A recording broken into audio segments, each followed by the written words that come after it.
Teman-teman, di video kali ini saya akan update lagi tentang perkembangan telat bayar di aplikasi Pinjam Yuk.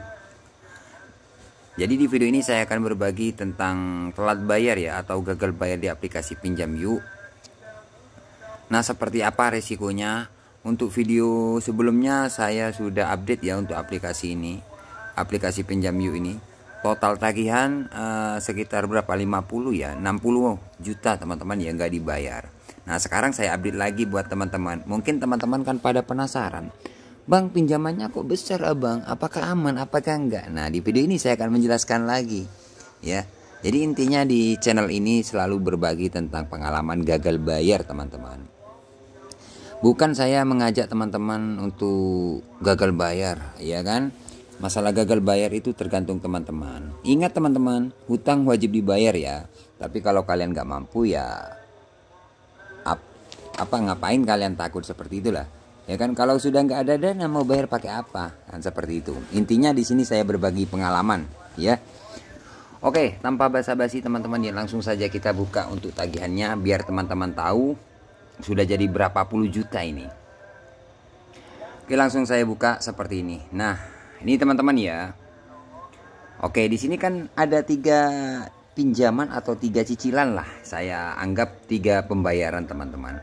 Untuk pembayaran yang pertama ini sudah mencapai 21 juta loh teman-teman. Ini teman-teman bisa lihat sendiri, mencapai 21 juta. Ya, ini masih tetap berjalan ya untuk bunganya teman-teman. Oke, di sini nomor pinjaman, ini nominal pinjaman ya, pinjaman pokoknya 15 juta. Ya kan, tanggal pencairan 25 bulan 4 2025. Artinya sudah lewat 1 bulan lebih ya, hampir 2 bulan teman-teman. Nah, 15 juta karena keterlambatan sebulan lebih, ini mencapai 21 juta nih, bayangkan kan. Oke, 21 juta.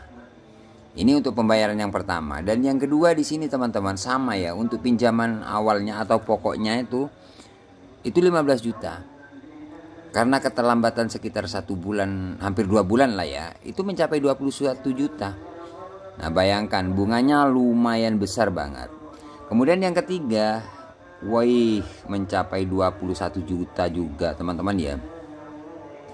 Nah, ini sudah keterlambatan semua.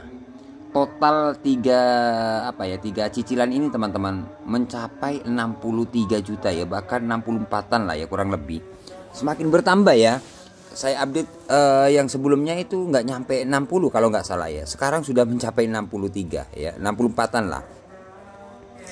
Nah, ini teman-teman ya. Oke, untuk resikonya seperti apa bang? Misalkan teman-teman bertanya, untuk resikonya teman-teman ya sebenarnya ya sama sih. Nggak besar nggak kecil sama. Tetap ditagih di WA setiap hari sama ya. Jadi nggak ada bedanya, kalau kecil bang, kalau besar sama teman-teman, tetap di WA, telepon kayak gitu. Kalau masalah berani nggak berani, intinya kalau teman-teman telat bayar, kalau kalian nggak panik itu nggak bakalan sering-sering diteror gitu loh. Orang banyak yang gagal bayar itu diteror terus menerus karena dia panik gitu loh.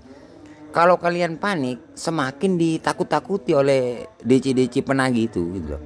Makanya kalau di video-video saya kan nggak pernah panik, nggak pernah takut. Kalau sudah gak ada dana ya sudah gak ada dana, ya kan. DC-nya mau apa ya saya persilahkan kan, seperti itu. Intinya saya nggak pernah takut. Akhirnya dari pihak penagih itu yang sering neror itu nggak pernah neror teman-teman. Intinya diingatkan aja, kapan Pak bayar, masih belum ada dana, seterusnya kayak gitu saya. Makanya buat teman-teman yang telat bayar, kalian nggak usah terlalu takut yang berlebihan. Memang hutang wajib dibayar, tapi kalau nggak mampu, nggak ada dana, ngapain takut? Kan percuma juga teman-teman, gitu loh. Ya, jadi untuk keterlambatan ini hampir 2 bulan, total 64-an lah ya.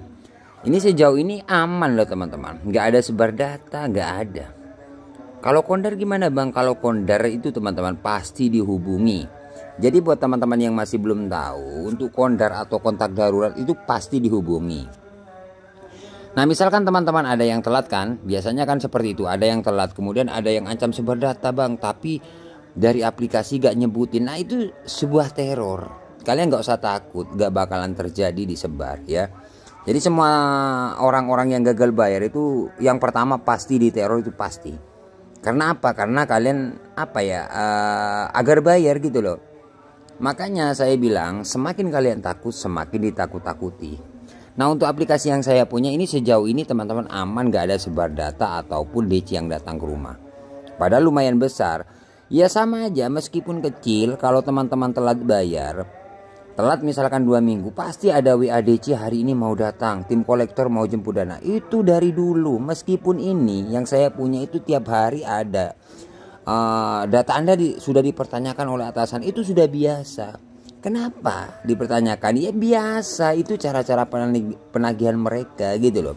Agar kalian mencari dana talangan atau perpanjang kayak gitu loh teman-teman. Maunya DC pinjol seperti itu gitu loh.